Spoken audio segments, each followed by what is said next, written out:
Right, Tuesday morning, the 16th of December 2025. Good morning. Welcome to the headline news analysis. We did say we'll return to bring you the analysis of some of those trending national headlines we brought you at 7 o'clock. Now you have the chance, the opportunity to call in and pass comments on some of the trending national headlines you heard at 7, or maybe as a flip through the daily newspapers, you have a story that's catching your attention. It's hard, you want to pass comment on them.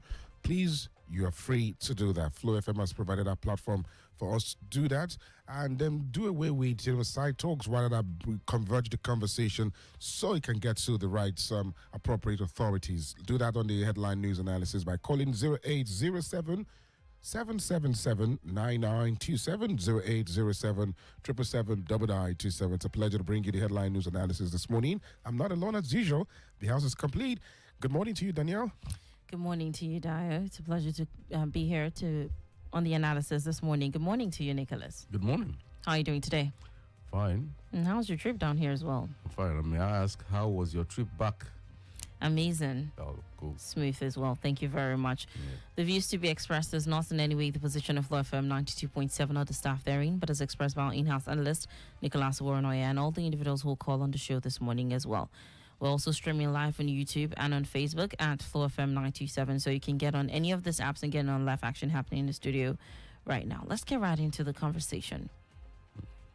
All right. The Supreme Court has affirmed the constitutional power of the president to declare a state of emergency and suspend elected state officials for a limited period to restore law and order, ruling in a 6-1 decision that Section 305 of the 1999 Constitution allows the president to take extraordinary measures where necessary.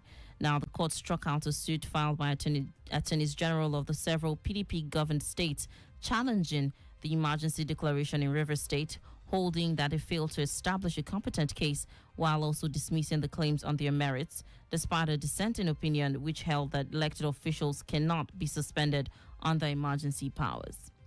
Well,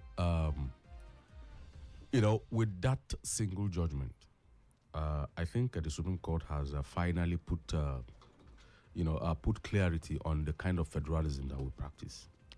Simply put, we don't have a true federalism in Nigeria. What we have is just a quasi-federal or quasi-unitary system of government.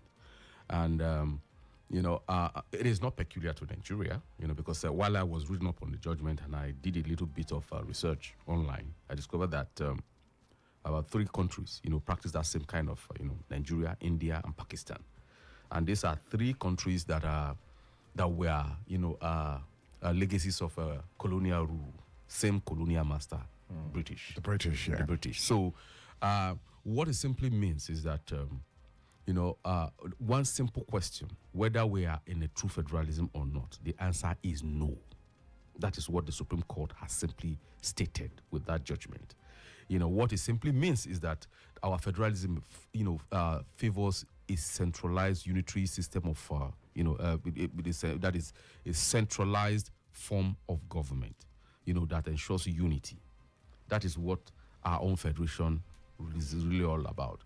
Because when you contrast it with what happens in the United States of America, under no circumstance whatsoever, can the president sack a sitting governor in the United States of America. Whether there is riot, whether there is a constitutional conflict, whether there are anything whatsoever, the president cannot unilaterally on his own remove a governor under any circumstance whatsoever. The only thing the president can do is to federalize some institutions in the state, like the state guards, the National Guards resident in the state, and of course he can use federal agencies to enforce certain laws within the state, like you see Trump doing with ICE, FBI, and the rest of them. So he can use that. Then of course he can block some funds. So what we are saying, is that if true federalism, both the president and the state governor derive their power from the Constitution. So the state governor is only subject to the state legislature, the state courts, and invariably the voters. That is what true federalism is all about. But that is not the case. In fact, as a matter of fact, and I think that every governor in Nigeria should take particular attention at that judgment. What it simply means is that they are powerless where the federal might is concerned, just like your local government. In fact, as a matter of fact, considering the Supreme Court ruling on local government, this local government appears to be more inured to federal intervention. So it's clear. It's a clarity now. So there is no argument whatsoever as to this kind of federalism we are practicing in Nigeria. All right. Will that put to rest, the whole conversation surrounding the emergency rule declaration in Rivers and the suspension of the governor? Absolutely. Well, the Supreme Court has ruled. Yes, and of course, we have a right to dissent. You have a right to be angry. You have the right to make your opinion. But the fact is, the Supreme Court has ruled. And that is the final arbiter of... I'd also like to take you on the part where you said, do you think this is setting a wrong precedence for governors at this time with the judgment of the Supreme Court? Yes, I think so. That the interpretation to the governors is not favorable. That it shows that, yes, when it comes to the federal might, the governors don't have it. No, yeah. See, what it sets a... But I would also like you to explain this in the context and situation of River State, okay. If at all anything of sort happens across any states. You see, what it simply means, what the Supreme Court has simply done is to tell Nigerians that, look, there are certain special circumstances that is not well spelled out. But if it does come up, if it comes up, the president can suspend the governor. That is as simple as that. And there is a very big danger in that. So what it means is that a mischievous federal agency, a federal government can decide to concoct scenarios that can lead to the removal of a governor. It's as simple as that. It can happen, because this is about power play. Anything can happen when there is power, when there is a power tussle, Then apart from that, there is what it simply shows that was that if we go back in time, under President Goodluck Jonathan, those arguments they had at the cabinet, which this man, his Attorney General at the time, stood firmly on, Adoke, about Borno State.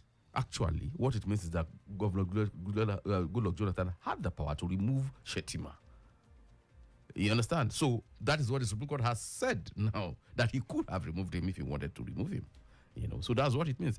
So there was one other instances where the CBN governor, Sanusi Lamido Sanusi, at that time was removed, and there were a lot of hooplas, and the president stated that he had the power to remove the CBN governor.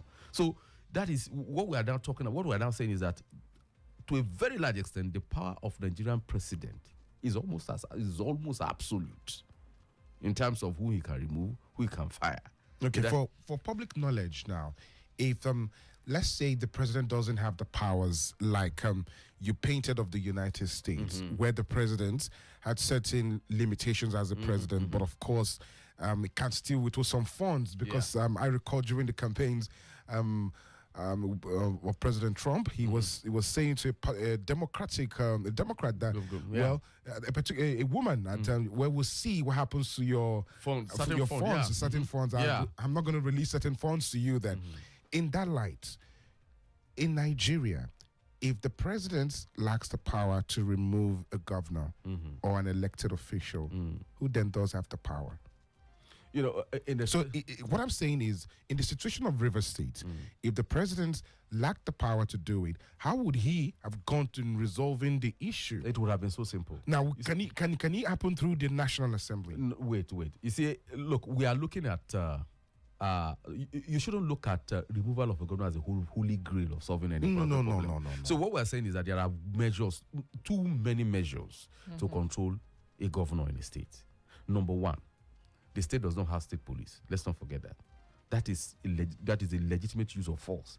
It does not control the army. It doesn't. It's as powerless as anything. And there are several federal agencies that the governor could use, to intimidate. That the president could use to intimidate a governor. You understand? So that's apart from using the state, his closeness to the ruling party. So there are so many things. There are so many powers inherent within the constitution with which the president ordinarily in Nigeria can control the governor.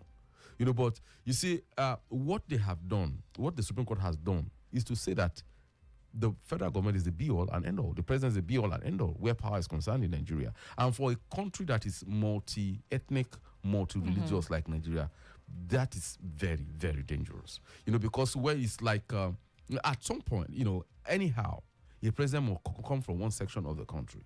You understand? So the only way, some particular, other sections can feel a bit of security is when there are guarantees, there are safeguards. Now, I recall that in those days when we were doing the subject we call government, we are given reasons why countries choose to federate. One of them is that federation allows for regional autonomy, so that there can be, there can be fear of, there will be no fear of domination by one group. So that is why some states decide to come together and be a federation. You understand?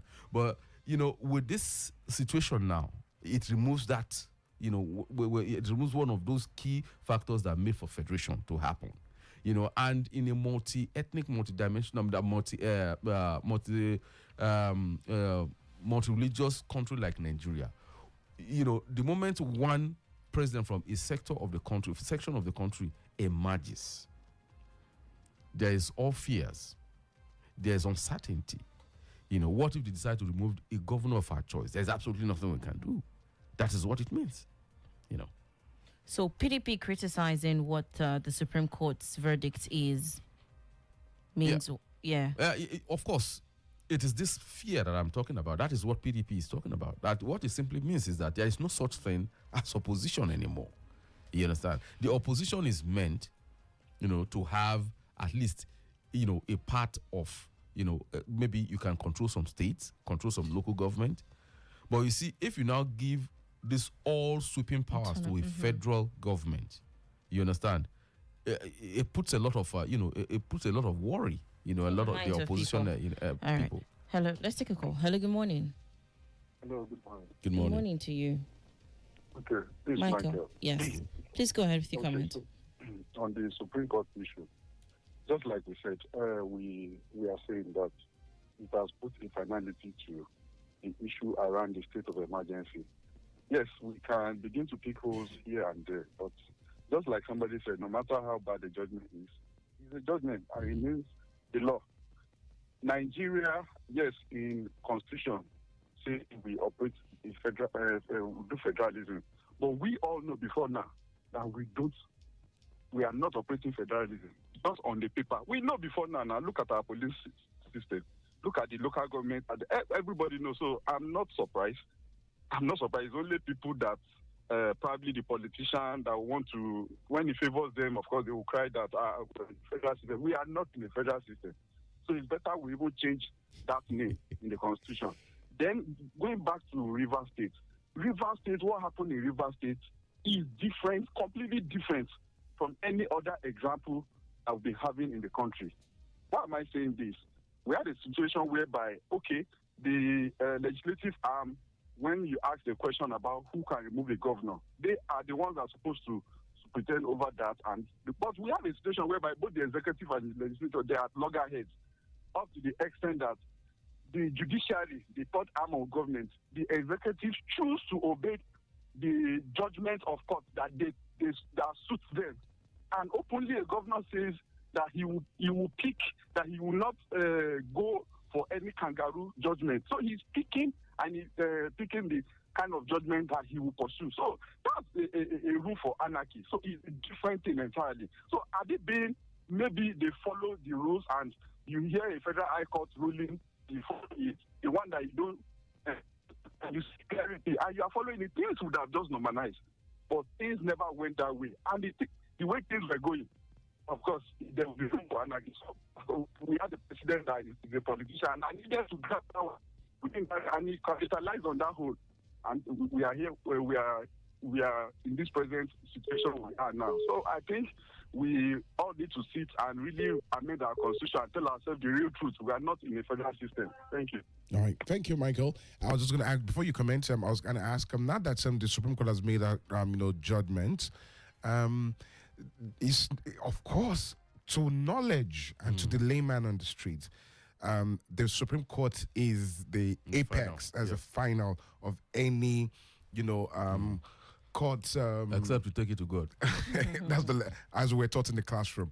But can any, president choose not to follow the path of suspending a governor, Oh, of course, it has happened before. or choose a path of, suspending a governor and then is challenged? Well, let me just I'll come to that shortly. Anybody saying that what happened in River State is different, it is unprecedented. That person has not really taken time to look at the histories. And under Obaseki, something similar happened. The majority of the people decided not to sit. Okay. Sorry to bother you. Let's take a call. Hello, good morning. Hello, good morning. Hello, good morning. Danielle, Nicholas. Good morning. Not going to Toy. Toy from Tangen. Good morning, Toy. Yes, good. Just go ahead. A very quick one. You see, we have we have a country that has very weak institutions. During the era of former President Jonathan, he made a statement. He said, if he chooses to exercise his powers as enshrined in the Constitution, he will become a dictator. The day I hear that statement, I have fears for the country. Because we are in a society where we have individuals that are stronger than the institutions we have as a country. And unfortunately, we now have a person who always loves to have things, to his whims and caprices as the president now. And that is where my fear is. I'm sorry to say, this is the same person that has destabilized and bastardized every traditional institution in Lagos State.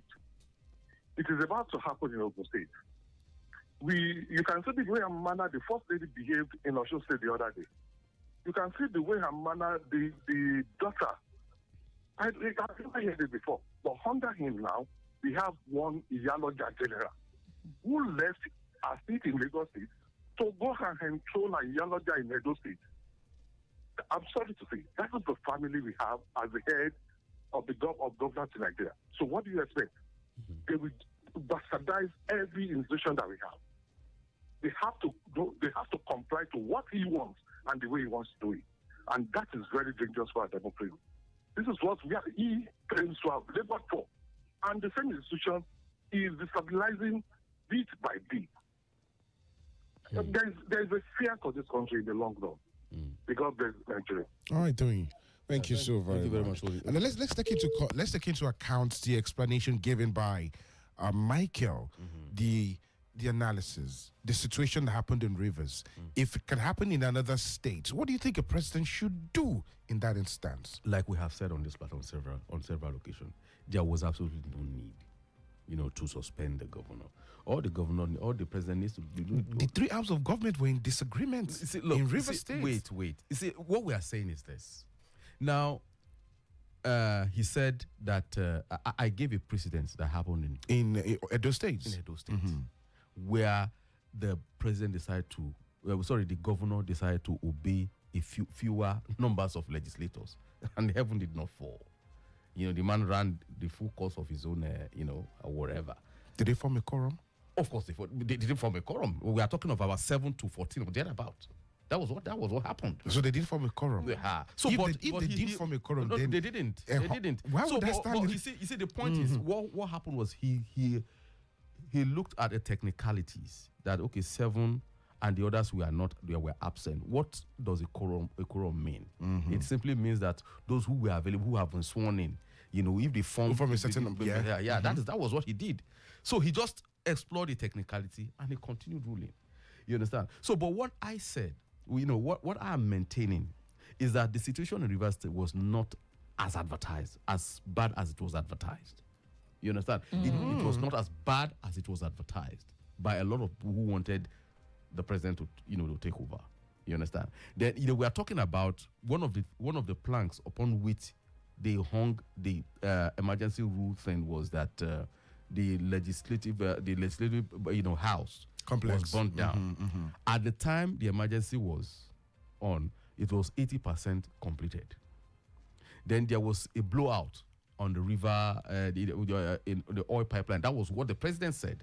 Then, as the officers who were in charge of that came out and said, no, it was not the action of Niger Delta Avengers or anything. That it was just technical glitches. They explained it. So the basis upon which the president himself said he took over did not even exist. So what Michael and some other people are saying is they are trying to invent reasons for the president for taking over. So that is what I cannot accept. You understand? So I'm taking it on the basis of what the president himself said. Okay. All right, let's take another call. Hello, good morning. Hello, good morning. Good morning to you. What is your name and where you're calling from, please? My name is Shitta. I'm calling from Sangu. Shitta from Zango. Please go ahead with your comment. Yes, my own comment on Supreme Court ruling. You see, first and foremost, I blame the people that took Nigeria from parliamentary back to presidency. Because by nature of presidency system of government, the president is too powerful. Even the country that is getting it right, you can see how powerful the presidency is. So imagine the federal system of government under Black Africa. You see, the matter that happened in the River State is not the first. We know how many governors Baba removed during the era. In fact, they removed Speaker, The Senate President, yes. At will. So, if we have to be talking this morning that Nigeria is not practicing true federalism, it is funny because it's not on this matter. Look at local government autonomy, for example. Under presidency, under presence of government, state governor do more for his people. There is autonomy. State is supreme. Whenever they have crisis, they don't be crying like a baby. They sit their ground and address their issues. So you have to be talking about the ruling of Supreme Court that we are not practicing presidency. It's funny. Right from onset, we are not practicing it. Everybody knows that. And more so, it is even more expensive to run a president system of government. So, I don't know. God help us. All right, thank you a lot for your comment this morning. Yeah. Don't forget, like we said, we pointed out, this is not peculiar to Nigeria. Like I mentioned, two other countries, India and Pakistan. Yeah, India and Pakistan. In fact, there have been instances, there have been precedents where the federal authority had to wade into some regional autonomous, states or provinces, in India and provinces in India. But again, you see, this is just purely a reflection. Where you have this kind of peculiarities, and the British had a hand in it, you discover that the Western, like Canada, Australia, United States of America, that have true federalism in the true sense of it. These are supposedly white people, dominated countries. They have this fantastic way of, doing their own thing. But you now have the Asians and blacks. What do you have? You have what appear to be bogus kind of federalism, foisted on them, and being sustained over the years.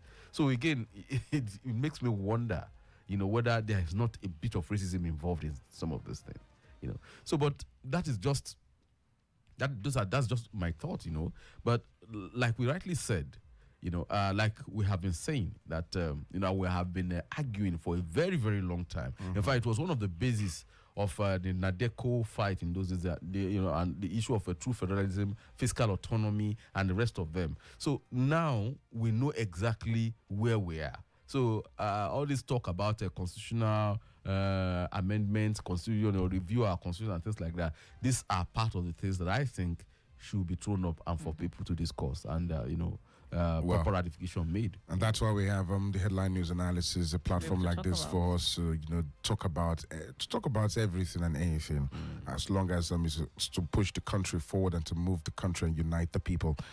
If you look at this conversation we're having, let's take a look at the opposition party, that's the PDP, condemning the judgment of the Supreme Court. Yes, of course, it's expected of an opposition party to do that. But just like is it Shitu that mentioned that about the state governors, about the autonomy for local government, how much have they respected or honored that directive? Here's where I'm going.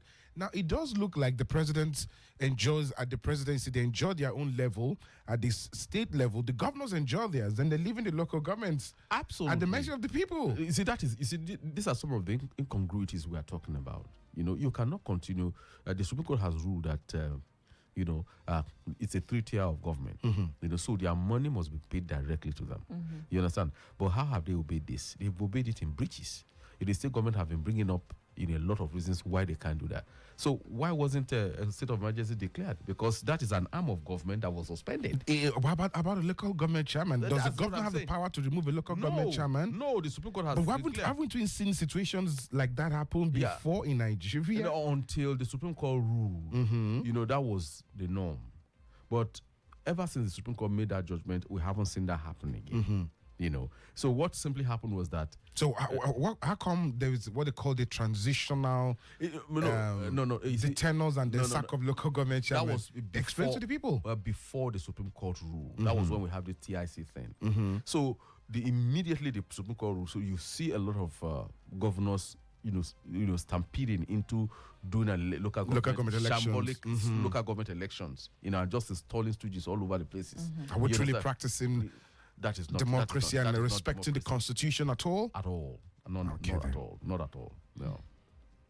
All right, 0807-777-9927. Again, 0807-777-9927 is number to call to be a part of the conversation. We can take a couple more calls before we wrap up on the analysis this morning. But before that, let's touch on this story real quick. We can pick it up tomorrow. Is this conversation on Dangote and the midstream and downstream petroleum regulatory authority and the House of Representatives summoning both parties and calling for an end to public exchanges. The thing is that what the reps have done is proper. Considering the fact that that regulatory body has been issuing a lot of licenses, to refineries and importation of, fuel and the rest of that. And that might hurt Dangote refineries. What I think the lawmakers are trying to do is to protect Dangote. And for me, that is a very big plus because Dangote refinery, it's like an answer to all these years of incessant, crisis you have in the downstream sector, where a petroleum supply and the rest of it. And you can see that since the guy came on stream, there has been some kind of stabilities, in the downstream sector. So, and if care is not, if you decide to create needless competition, if competition is not properly regulated, what you have is that it's going to cripple the operation and the entire system might collapse.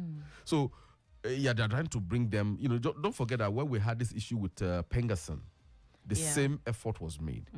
So for now, we must understand that the Dangote refinery is still a baby.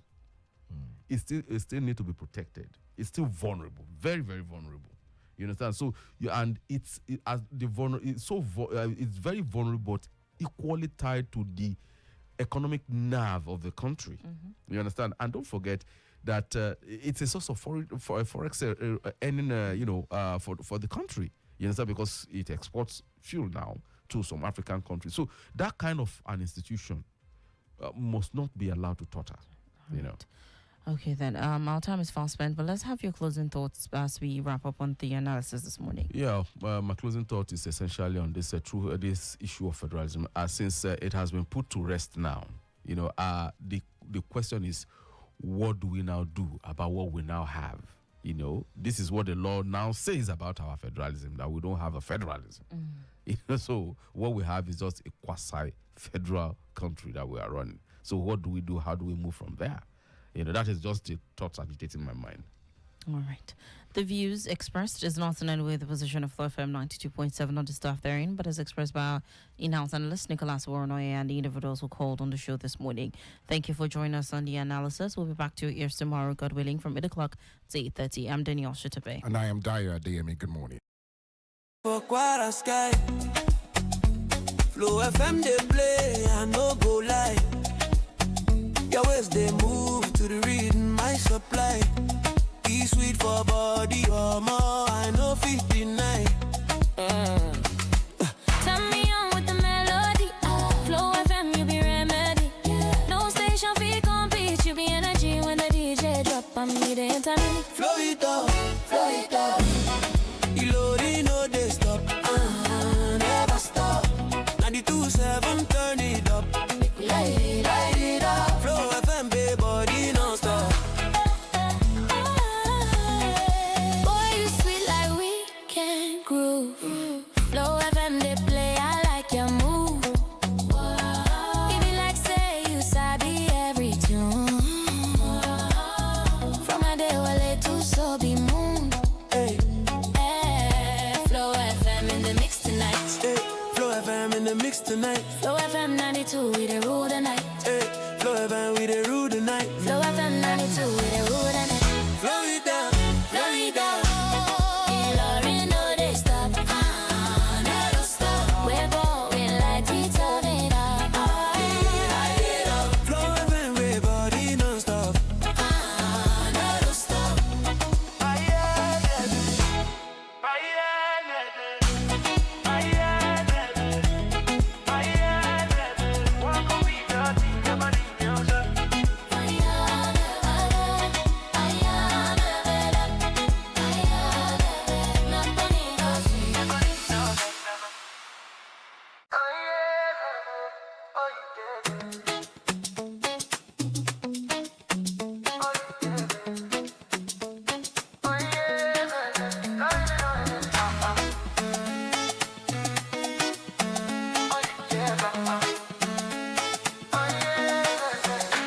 Girl, you find past sunset for quite a sky. Flow FM they play, I no go lie. Your ways they move to the rhythm I supply.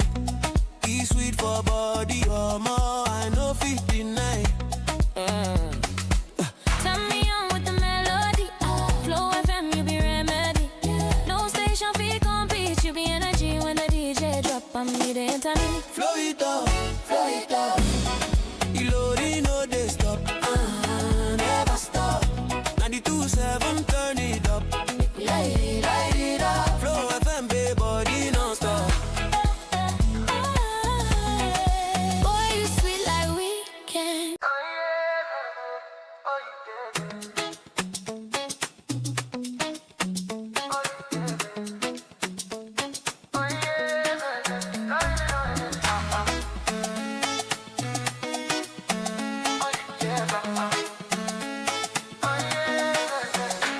Girl, you find past sunset for quite a sky.